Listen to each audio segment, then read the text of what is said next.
Hello, dear all. I hope you have watched my previous videos of the introductory part of your exercise 8.2 because today we are going to start exercise to 8.4 trigonometry. Okay, so before watching this video, you should have go through my previous video also, जिसमें हमने इसका थोड़ा introductory part किया था. ठीक है, अगर आपने वो किया है तो बहुत अच्छी बात है, अगर आपने नहीं देखा है तो please watch it. Right, okay. So this is your exercise 8.2 of your trigonometry. Question number 1 आज हम करेंगे. Actually in question number 1 you have 5 parts, 1 to 5, लेकिन हम लोग इसमें सिर्फ 4th and 5th पार्ट करेंगे क्योंकि वही सबसे टिपिकल और डिफ़िकल्ट हैं. First, second and third part is quite simple. First of all, one thing you should know, अगर आप 4th और 5th पार्ट कर लेंगे इसका, then first, second and third would be very easy to you to solve. Okay, and another thing which you have to remember, आपको trigonometric table which is given in your NCERT, that has to be, you can say, feed in your mind. अपने दिमाग में बहुत अच्छे से उन trigonometric ratios की जो एंगल्स हैं उनकी वैल्यू बहुत अच्छे से आप लर्न कर लीजिए. Like sine 30, 45, 90, 60 and likewise cos 10, cosec, sec and cot. ठीक है, ये आपको लर्न करना है. अच्छा, इसमें ना बहुत अच्छी बात ये है कि देखो, मैं एक आपको थोड़ा सा कॉन्सेप्ट क्लियर कर देती हूँ कि ये जो एंगल्स है ना, इनकी वैल्यू हमेशा कांस्टेंट रहती है क्योंकि ये यूनिवर्सल एंगल्स हैं. एक चीज़ और इसमें देखो आप, जो ये 35, 45, 90 या 60 हैं, ये सब 3 के मल्टीपल हैं. ठीक है, अगर आप मुझसे बोलो कि साइन 36 की वैल्यू बताइए तो I will not be able to give answer क्योंकि sine 36 is not a universal constant.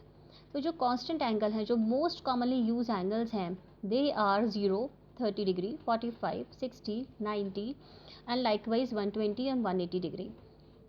सब आपके 3 के मल्टीपल्स होते हैं ये. ठीक है, तो ये आप लर्न करेंगे और मैंने आपको बताया है कि इनकी वैल्यूज़ कैसे निकल कर आई थी, वो आपकी प्रीवियस वीडियोज़ में है, तो आप उसे वॉच करिए. Okay, now come to this question. Question 1 का फर्स्ट पार्ट है sine 30 plus 10 45 degree minus cosec 60 degree whole divided by sec 30 degree plus cos 60 degree plus cot 45 degree. आपको इसको इवेलुएट करना है, आपको इस पूरे एक्सप्रेशन की वैल्यू फाइंड आउट करनी है. और ये कब पॉसिबल है, जब आपको हर एक ट्रिग्नोमेट्रिक रेशो के एंगल्स की वैल्यू पता होगी. Okay, putting all the values of trigonometric ratios angles, मैं एज्यूम कर रही हूँ कि आपको ये वैल्यूज़ पता हैं. Sine 30 is 1/2, 10 45 is 1 and cosec 60 is 2/√3, जो कि होता है, आप इसे देखिए, whole divided by sec 30 degree 2/√3, cos 60 is 1/2 and cot 45 is 1. Now taking the LCM of numerator and denominator, what you are getting 2√3. ठीक है, तो ये आ गया आपका √3, क्योंकि यहाँ पे √3 नहीं है आपका, तो ऊपर √3 से आपको मल्टीप्लाई करना पड़ेगा.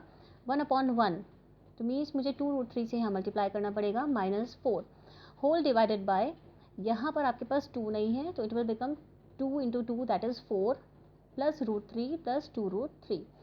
Here see both the terms are same, so ये cancel out हो जाएंगे. So what you are getting, √3 plus 2√3 minus 4, √3 plus 2/√3 plus 4. अब ज़रा ध्यान से देखिए, यहाँ पर √3 plus 2√3 ये like terms हैं, √3 और √3. It can be added out. तो what you will get 3√3 minus 4 whole divided by 3√3 plus 4. लेकिन ये हमें मालूम है कि डिनोमिनेटर में कभी भी रूट नहीं होता है, तो what we have to do, इसको होल नंबर में या इंटीजर में चेंज करने के लिए वी हैव टू रेशनलाइज, तो by the opposite sign. So here what we are going to do, 3√3 minus 4 से आप न्यूमरेटर डिनोमिनेटर को मल्टीप्लाई करेंगे. So what you are getting, ज़रा ध्यान से देखो, ये अगर आपने 3√3 को a सपोज किया और 4 को b सपोज किया करते हैं, तो ये आपका a माइनस बी और a माइनस बी का फॉर्मूला बन रहा है, that is a minus B का होल स्क्वायर का फॉर्मूला बन रहा है. ठीक है, तो आप इसको इस तरह से लिख सकते हैं. नीचे डिनोमिनेटर में देखो a प्लस बी और a माइनस बी, तो a square minus B square का फॉर्मूला बन गया. क्लियर, बहुत सिंपल है, हमने अपनी कैलकुलेशन सिंपलेस्ट कर ली है. Now it will be a square plus B square minus 2ab and it will be a square minus B square.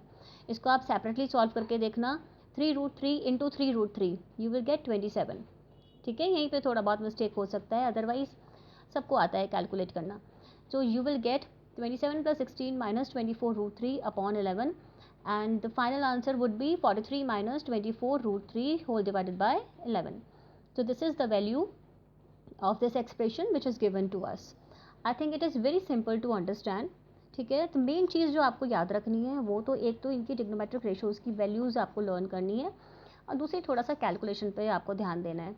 अगर यही दोनों चीज़ों में आप परफेक्ट हो जाएंगे तो ये आंसर में हमेशा फुल मार्क्स ही आएंगे। Okay, so I am hoping for the best for you all, practice it well, and I will send my you can say videos. So try to subscribe my channel so that you will come to know when I am going to post the new video. Good day, have a nice day.